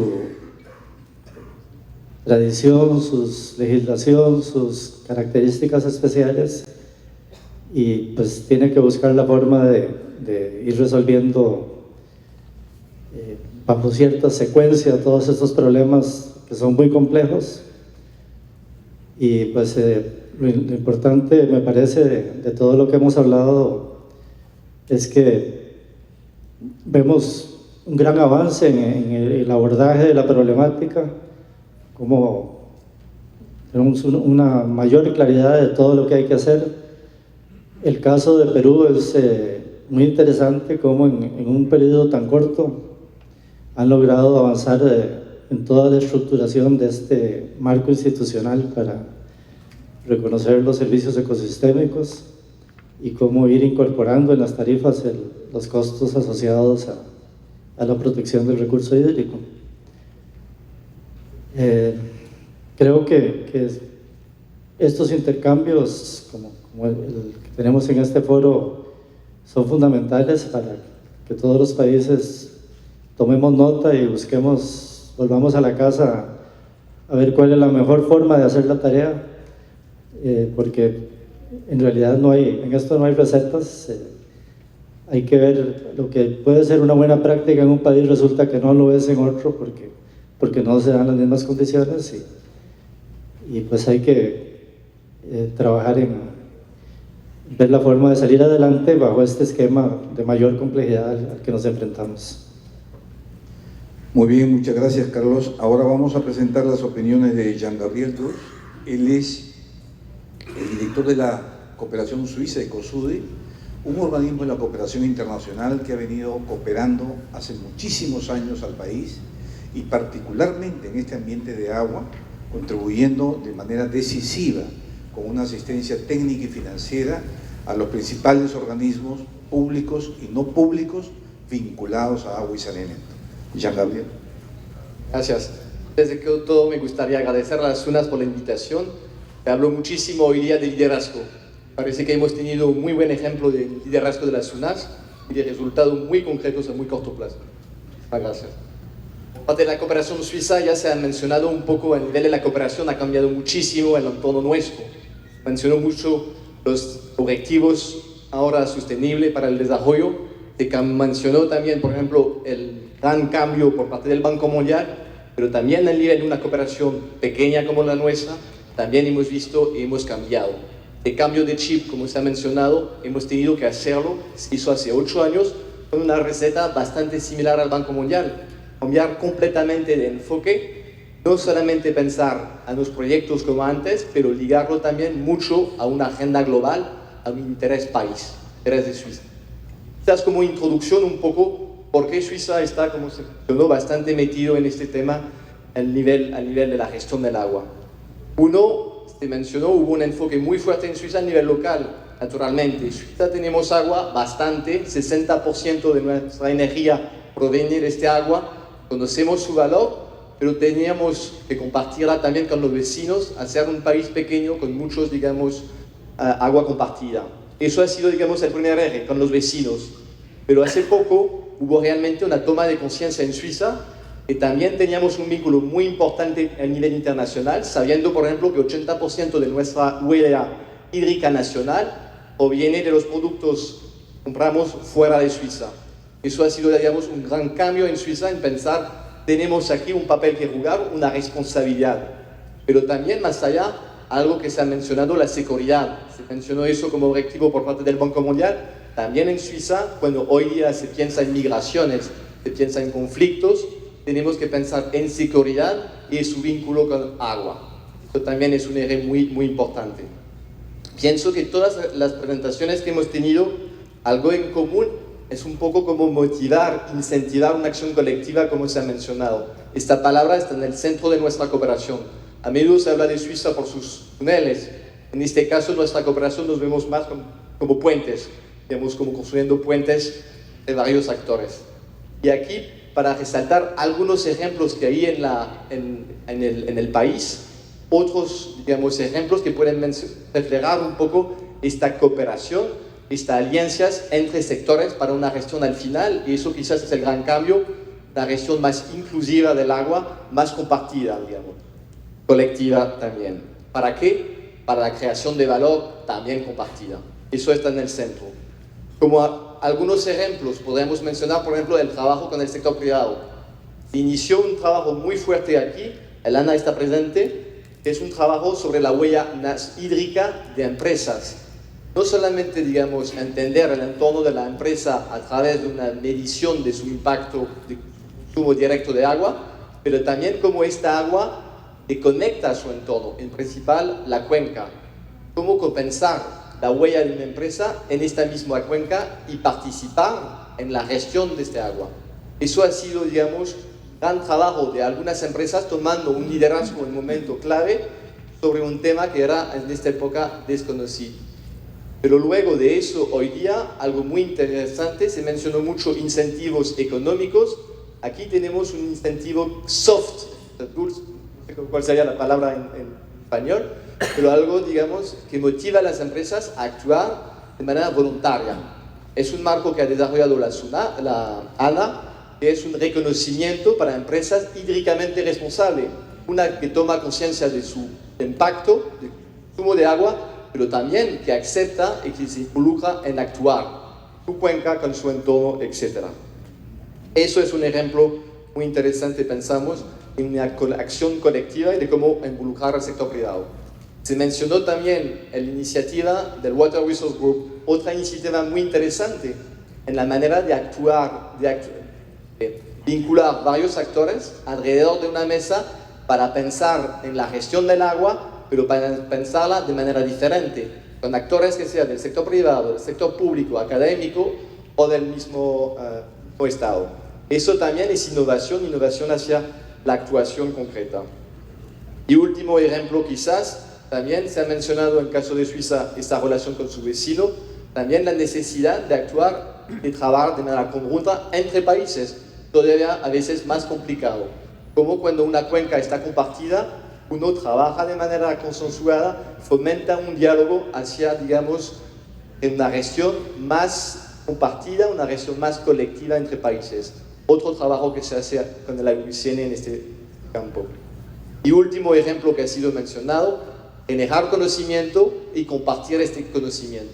Aquí un trabajo muy interesante se ha mencionado un poco por la mañana, hubo varios luego ilustraciones, es el trabajo que está haciendo Forest Trend en el caso del campo de esas inversiones para infraestructura verde.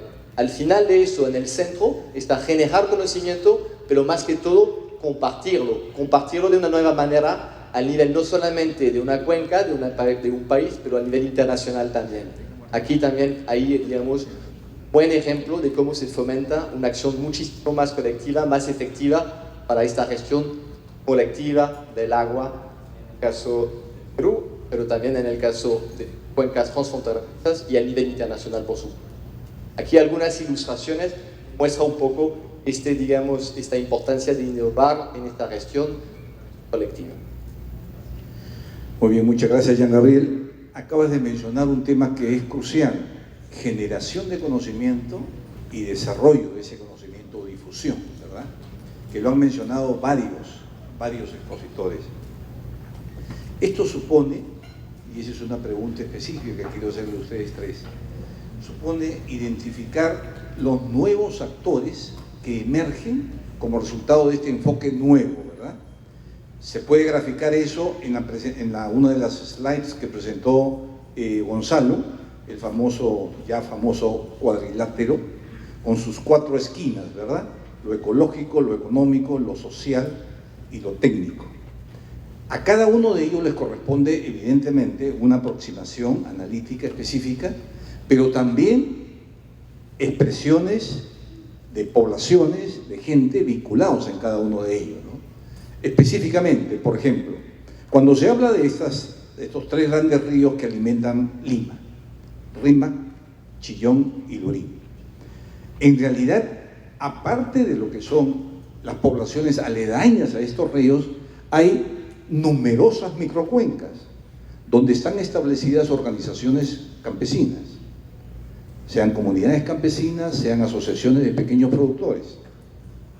Y cuando se plantea entonces de que las intervenciones desde el punto de vista de la infraestructura verde van a mejorar el desempeño económico de una empresa como Sedapal al, teóricamente, disminuir los costos operativos, con toda razón, estas organizaciones campesinas se preguntan: ¿y cuál es mi ganancia?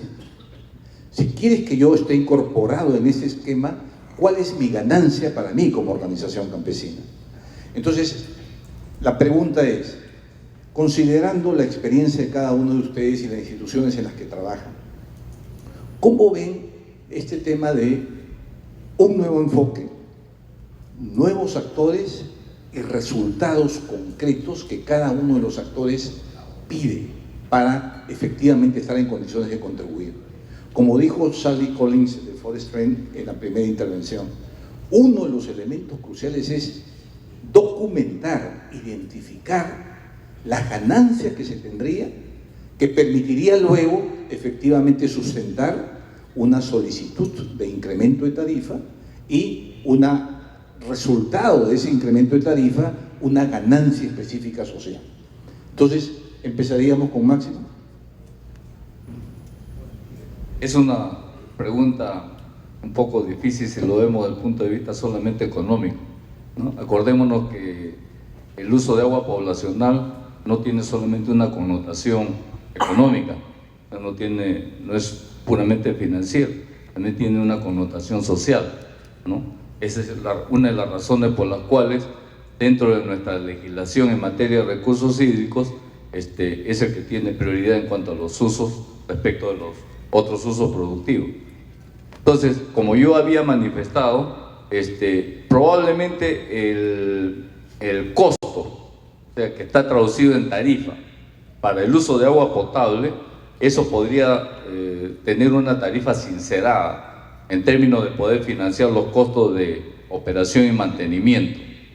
Pero cuando ya entramos al tema de las aguas servidas, ¿no es cierto?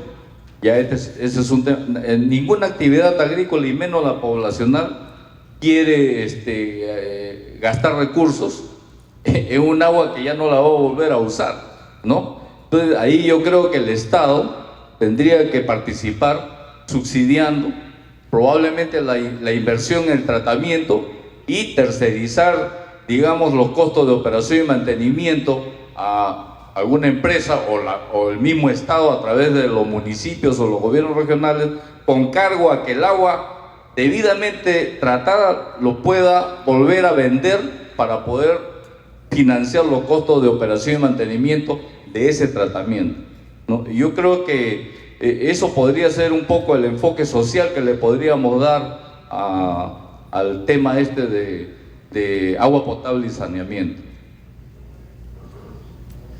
Muchas gracias. Carlos, por favor. Me parece que en la mayoría de las normativas en diferentes países, en los últimos años se le ha dado una importancia creciente a lo que se conoce como la participación ciudadana.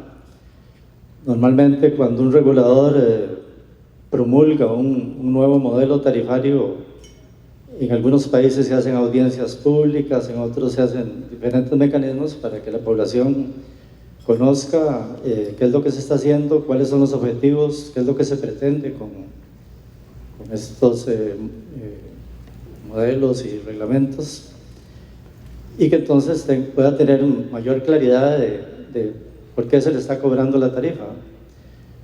Cuando se trata del servicio de acueducto, alcantarillado, digamos, es más fácil tener indicadores que reflejen, por ejemplo, si se está reduciendo el agua no contabilizada, si se está mejorando la productividad en la gestión del servicio, si se está ampliando la cobertura. Cuando entramos al tema de la protección del recurso hídrico, el asunto se vuelve más complejo, porque por muchos años los países hemos estado reforestando, y principalmente con miras a cumplir con compromisos de captura de carbono. Hay metodologías que se puede establecer que si se reforesta ciertas hectáreas se va a tener tal impacto en términos de CO2, pero cuando se hace inversión en infraestructura verde para mejorar la cantidad y la calidad del agua, la cosa se vuelve más compleja. Tenemos que saber qué es lo que está pasando por debajo del suelo que no lo vemos. Entonces,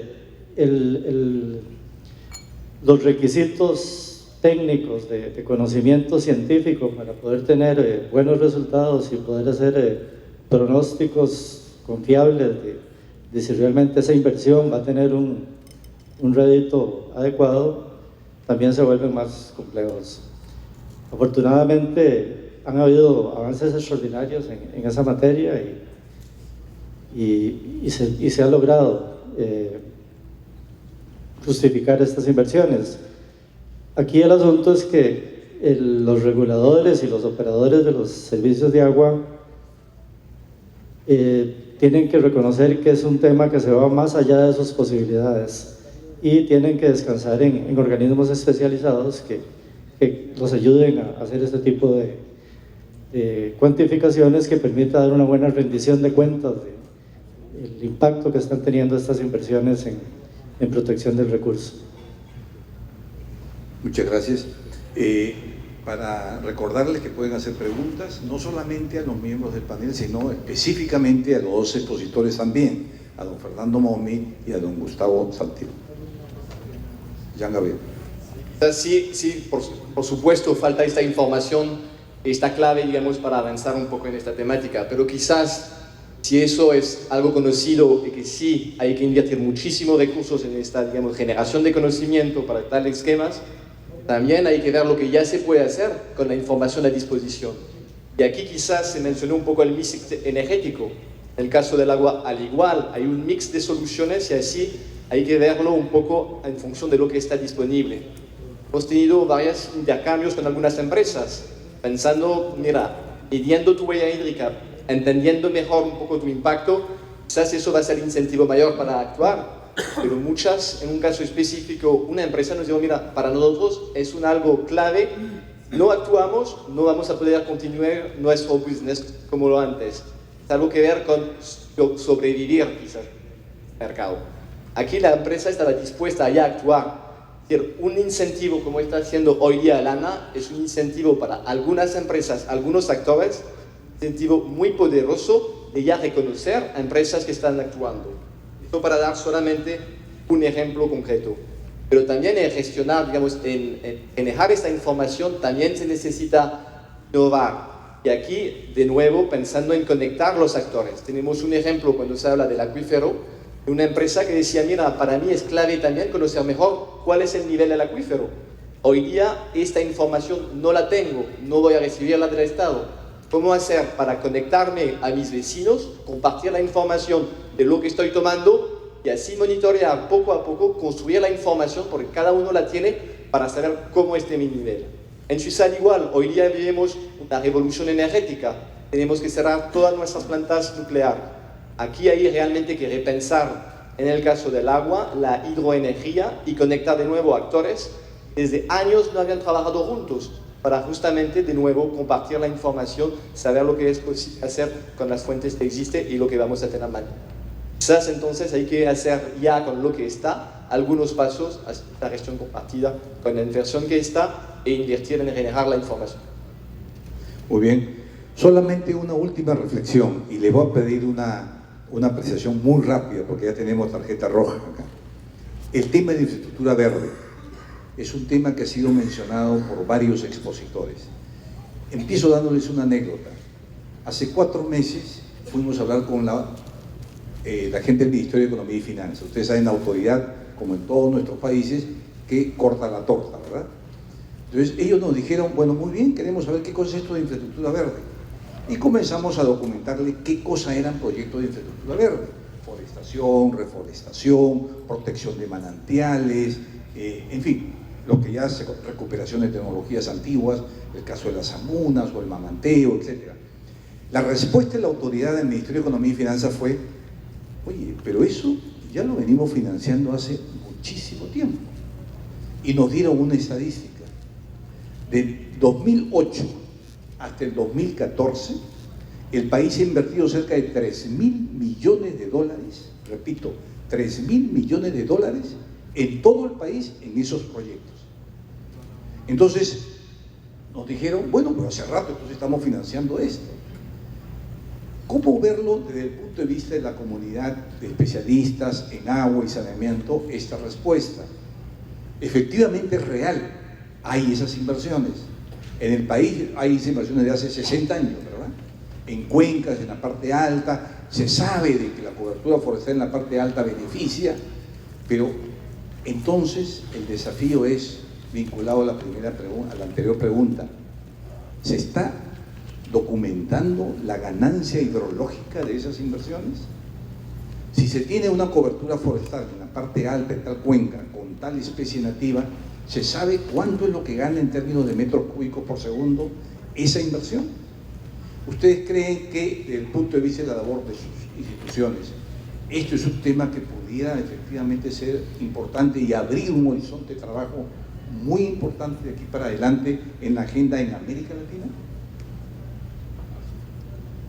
Sí, bueno, el tema del manejo de la cuenca hidrográfica es un tema muy apasionante y uno de los componentes es efectivamente las actividades que se realizan para reforestar la cuenca, ¿no? Como todos ustedes saben, normalmente la cuenca tiene una parte alta, una parte media y una parte baja, ¿no? Esa es la generalidad de los casos. Normalmente también la parte alta es la parte de conservación de la cuenca, es donde deberíamos poner todo lo que es forestación y reforestación y todas las prácticas de ¿cómo se llama?, de retención de precipitación del agua que cae. Ya en la parte media podría ser de uso productivo y la parte baja la parte del reuso del agua. Ese es en términos generales, digamos, el patrón de gestión del recurso hídrico, ¿no? Ahora, definitivamente se han hecho muchos trabajos y muchas inversiones en términos de forestación y reforestación. Sin embargo, yo creo que todavía no hay una respuesta a la pregunta que has hecho tú, Lucho, en el sentido de que no está cuantificado, digamos, en términos de ganancia de caudal o de volumen de agua retenido o obtenido a través de esas prácticas, ¿no? Eso sería importante hacer un estudio, ¿ya? Pero lo que sí definitivamente es que se han hecho ese tipo de actividades.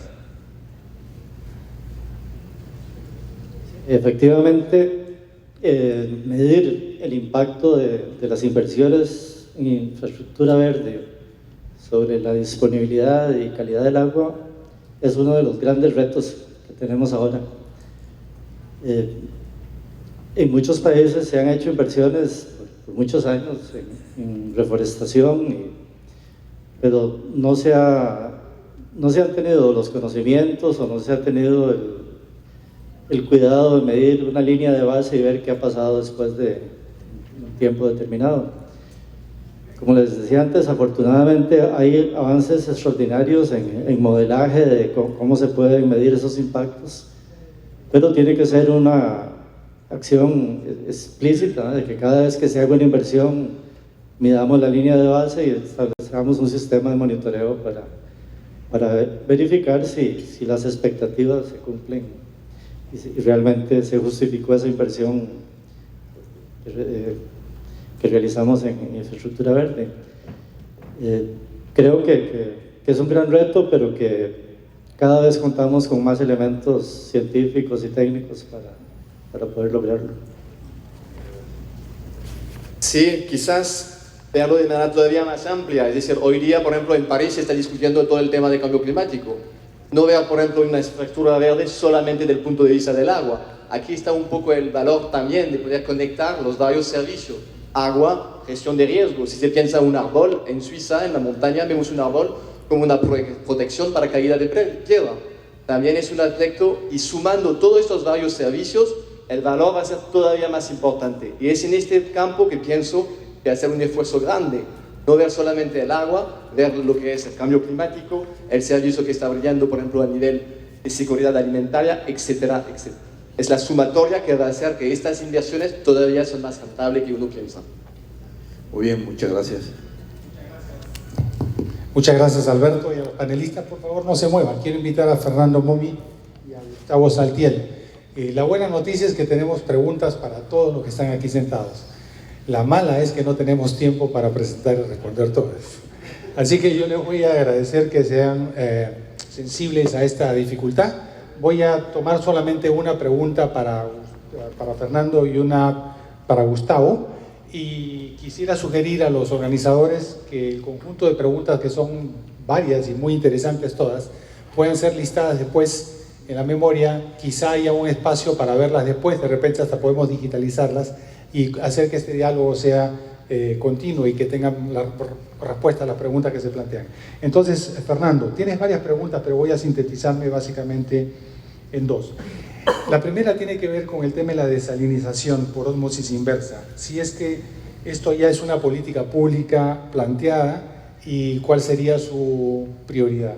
Y el segundo punto es que te piden indicadores de gestión sobre el sistema en Lima y en otras ciudades. Si están publicados por la SUNAS, si hay un benchmark interno, la persona que pregunta quiere saber si efectivamente se avanza en micromedición, control de pérdidas, etcétera, y si esto está publicado. Bueno, directamente respecto de la desalinización. A ver, nosotros en algún momento hemos tenido que decidir sobre en desalinización Lima, y lo que pensamos como estrategia en ese momento es que en las ciudades de la costa permanentemente, sobre todo de Lima hacia el sur, tenemos problemas de cantidad de agua, de volumen, ¿no? Entonces, pero no hay experiencia en el Estado respecto de desalinizar. Presentada la posibilidad de establecer una pequeña planta desalinizadora, la vimos como una oportunidad para tener una reserva adicional o una forma adicional de abastecer de agua a Lima. Las discusiones han sido tensas en el caso de unas internas, porque si estaba planeado un trasvase, por ejemplo, como el de obras de cabecera, ¿para qué vamos a desalinizar?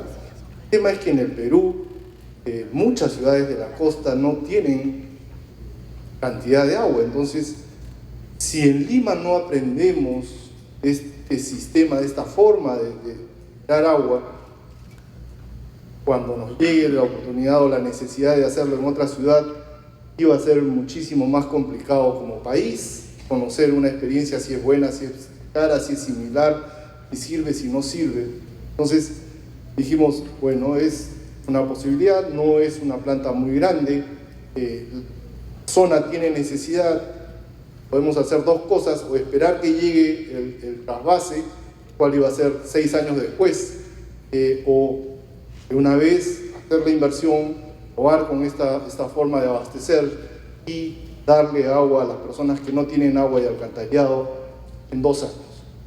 Nosotros decidimos por esta segunda opción, de forma tal que ya no solo tenemos agua subterránea, ya no solo tenemos trasvases, sino también hay la posibilidad de que si en algún momento Lima queda sin un trasvase, se puede recurrir a plantas desalinizadoras, ¿no? Ahora, como política, no creo que sea una definición, porque va a estar en función a dónde se quiera abastecer. La ciudad está muy alejada de costa, es que es ya no solo desalinizar es caro, sino bombear el agua hasta una ciudad, por ejemplo, que está muy lejos de la costa, como Quipa.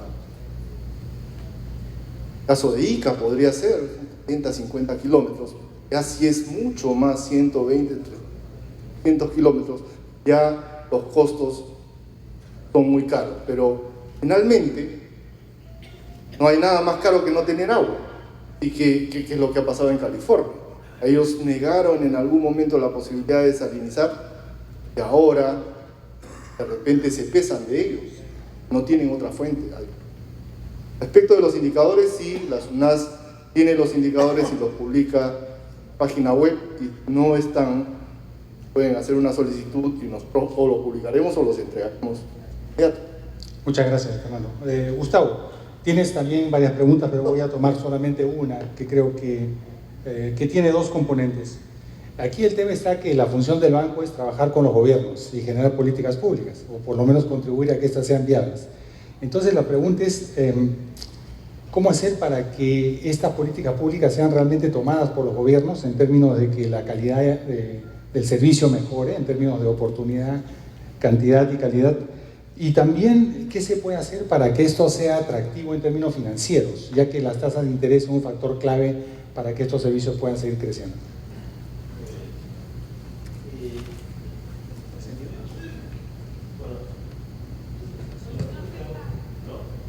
¿Hola? Sí. Usa el micrófono.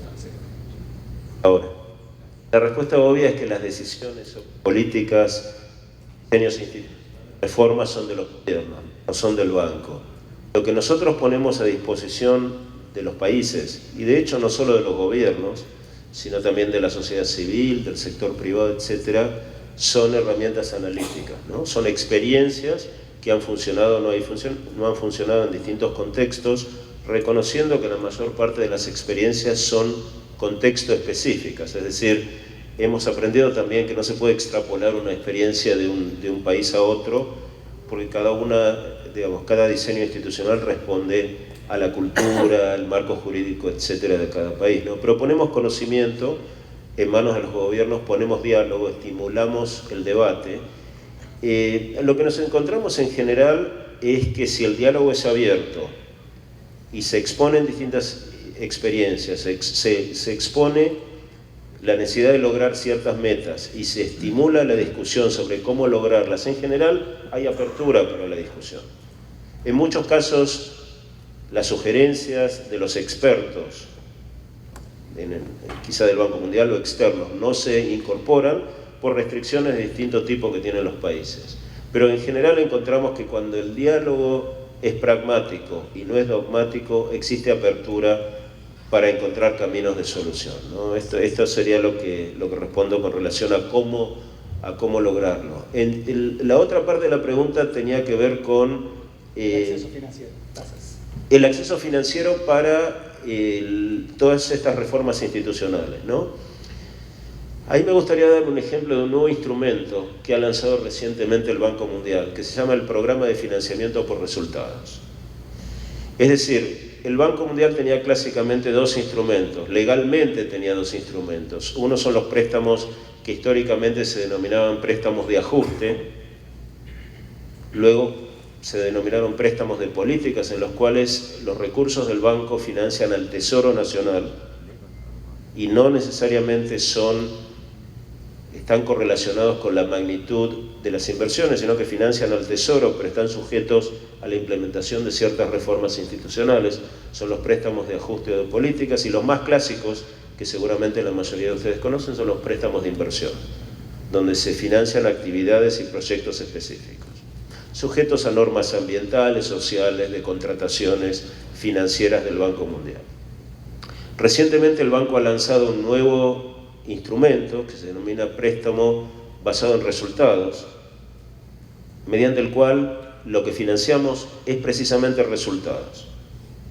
Es decir, si un determinado país u operador se compromete a incrementar, voy a dar un ejemplo clásico de un resultado, la cobertura en una ciudad en 300.000 habitantes, los desembolsos se pueden realizar cada 10.000 habitantes incorporados a esa cobertura o al servicio, y no necesariamente totalmente correlacionados con lo que le cuesta al prestador o al país lograr ese aumento de la cobertura. Es un nuevo instrumento que además, y respondiendo concretamente a la pregunta, puede incorporar resultados institucionales.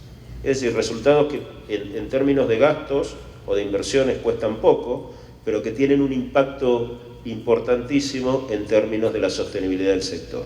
Este es un nuevo instrumento y ¿por qué el Banco Mundial lo ha desarrollado? Justamente para generar incentivos para reformas institucionales, es decir, darle recursos a los clientes, a los países, contra el logro de ciertas reformas, ¿no? Bueno, muchísimas gracias.